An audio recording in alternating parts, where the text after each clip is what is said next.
Ismim Suhrob va bu voqea 2012-yilda sodir bo'ldi. Men shahar chekkasidagi bir uyda yashayman. Bu yer 99% holatlarda juda zerikarli, ammo bu voqea hammani shokka tushirdi. Bu maktabda men 11-sinfni o'qidim. Qachonki men bu yerga kelganimda bildimki, bu yerda 5 va 6-sinflar juda ko'p edi. Men sinfimizda ingliz tili bo'yicha eng zo'ri edim. Biz sinfda eng a'lochilar bilan birga o'qirdik. 5-6 ta boshqa a'lochilar bilan meni taqqoslashardi, ammo men ulardan ancha yaxshiroq bilardim. Bizga har darsda planshetlarimizni olib kelishimizni buyurardilar va biz o'zimizning planshetlarimiz yordamida har xil tajribalarni o'tkazib ko'rardik. Albatta ingliz tilida.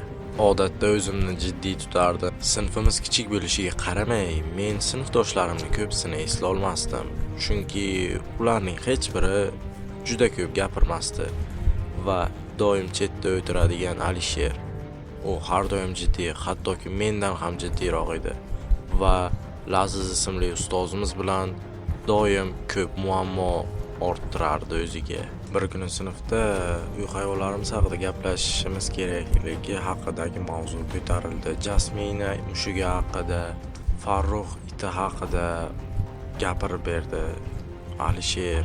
Ustozimiz esa shunchaki hayratda qoldi, ammo Laziz haligacha hech nima demasdi. Bir kuni u yo'q bo'lib qoldi. Butun maktab bo'ylab uni qidirdik. Menda bir-ikki do'stlarim bo'lgani sababli ulardan ham so'radim, ammo ular hech nimani bilmasliklarini aytishdi. Shunda ustozimiz yoniga borib hammasini tushuntirganimda, ustoz meni yomon ko'rgani uchun yomon qaradi va shunchaki ketib qoldi. Shunda men nima bo'lsa ham Lazizni topaman deb o'zimga o'zim va'da berdim va bir do'stimning yoniga qarab yo'l oldim. Uning ismi Ali edi va u ko'p narsani bilardi. Unga qanaqa savollar berishni yo'lda o'ylab ketdim va uyiga yaqin qolganimda u bilan ko'rishib qoldim. Aliga savol berdim. Ali yaxshi bola edi va Laziz uni avvalgi maktabdagi sinfdoshi ekan. Shunda Ali menga bir voqeani aytib berdi. Qachonki Ali Lazizni uyiga borgan paytida bilmasdan idishni tushirib yuborib sindirgan va buni hazilga olganida Laziz hammasini yig'ishtirib olishini buyurgan va Ali shunchaki hazil qilib ketayotganida Laziz unga pichoq tiragan. Men bu voqeani eshitib juda ham hayratda qoldim va Ali menga bir voqeani aytib berdi. Uning planshetida hayvonlarga, ko'proq itlarga zulm o'tkazilgan videolar borligini aytdi. Men hayratda qolib undan so'ramoqchi edim. Nimaga aynan itlarda? U shunchaki bilmasligini aytdi. Va bu narsadan hattoki qo'shnilar ham muammoga uchrayotishgandi. Bizda Laziz ko'p ishini tunda qilardi. O'rmon ortida, gulzorda. Bu yerdagi o'tlar shu darajada baland ediki, hattoki hech kim hech narsani ko'ra olmasdi. Biz do'stim bilan chakib turganimizda uni ko'rib qoldim. U chirog'ini yoqib nimadir qilayotgan edi. Biz uni nima qilayotganini boshida bilmadik, ammo keyin bilib qoldikki, u sinfxonamizda hammamizni planshetlarimizni kuzatib turar ekan. Buni qanaqasiga amalga oshirgan hech kim bilmadi, lekin u har doim hammamizni planshetlarimizni tekshirib turgan. Va yana bir narsa ayon bo'ldiki, u 10 yil hayvonlarga zulmi uchun qamalib chiqqan.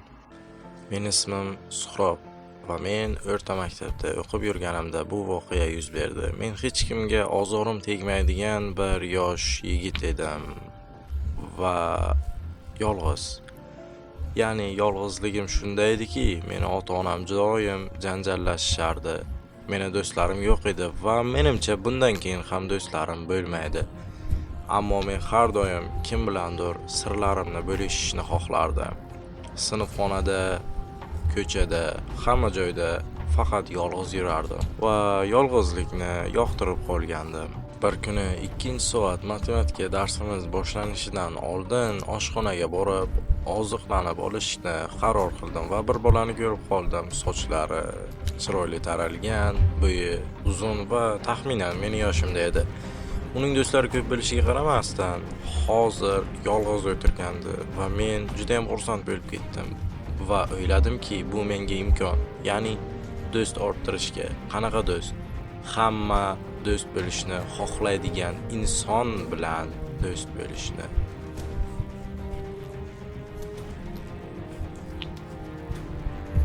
Oddiy qadrdon bo'lmoqchi edim. U har doim bir xil joyda o'tirardi. Men uni har nonushtada kuzatardim va u bilan do'st bo'lishga imkon qidirardim. Uni kuzatishda davom etdim. U haqida hamma narsani bilib oldim. Yoshi, ismi, qayerda turishi va ota-onasi haqida ma'lumot. Uning ismi Barkamol edi va yaxshi bola edi chamamda. Men uning ortidan yurib suratlarga oldim va u bilan do'st tutinishga harakat qilardim. Men uni yaxshi ko'rib qolmagandim, chunki yaxshi ko'rib qolgan odamimga men hech qachon gapira olmasdim.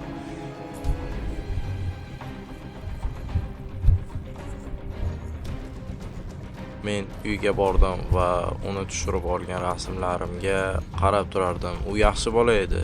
Bu yaxshi do'st tutinishga arziydigan bola edi. Hattoki uning ota-onalari ham juda ham yaxshi oila edilar.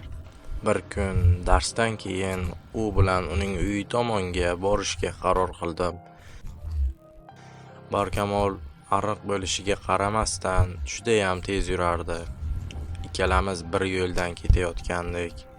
Bu yo'l juda ham qo'rqinchli edi va men uyimdan bu daraja uzoqqa umuman ketmagandim. Barkamol meni 2-3 marotaba ko'rdi va bu yo'lda yurish anchagina qiyin edi. Barglar, loy va boshqa narsalar. Ammo bu Barkamolga odatiy holat edi va men u haqida ma'lumot izlashda davom etdim.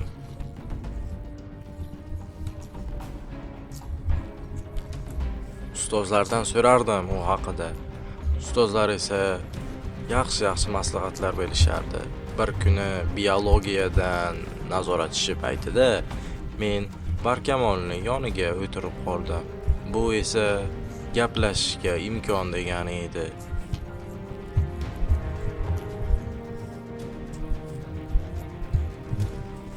U ham menga qaradi va men o'yladimki, bu do'stlashishga imkon deb boshida uncha e'tibor bermagandim, ammo keyin sezib qoldim.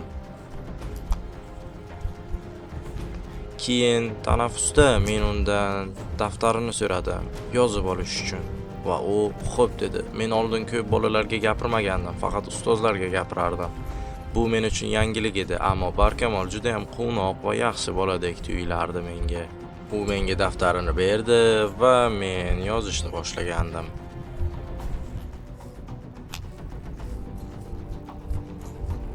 U mening qo'limdan varaqni oldi va hech nima demasdan shunchaki ketib qoldi va qaytib kelib joyiga o'tirdi. Men biroz hayratda qoldim va tanaffusda undan so'radim. Bilaman, menga gapirmoqchi emas tursan, men buni tushunaman va gapirishga majbur emassan dedim. U esa, yo'q, nimaga? Men do'st bo'lishni xohlayman dedi. Bu meni juda ham hayratda qoldirdi. Chunki oldin hech qanaqa do'stim yo'q edi. U o'zi haqida bir-ikkita gaplar gapirib berdi. Men hammasini o'ylab o'tirardim.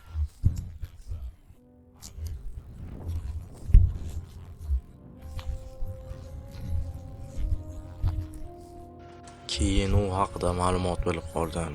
U qotil edi va hammaga pul to'lardi. Endi u meni suratga olib, meni qidirishda davom etardi va bu meni biroz hayratga solardi. Qanchalik undan uzoqlashishga harakat qilsam ham, u baribir meni ortimdan kelaverardi. Bu voqeadan so'ng u meni ham o'ldirmoqchi ekanligini bilib qoldim. U maktabdan ketdim va keyingi maktabimga hech kimga shunchaki gapirmadim va hamma narsani sir saqlab yurishda davom etdim.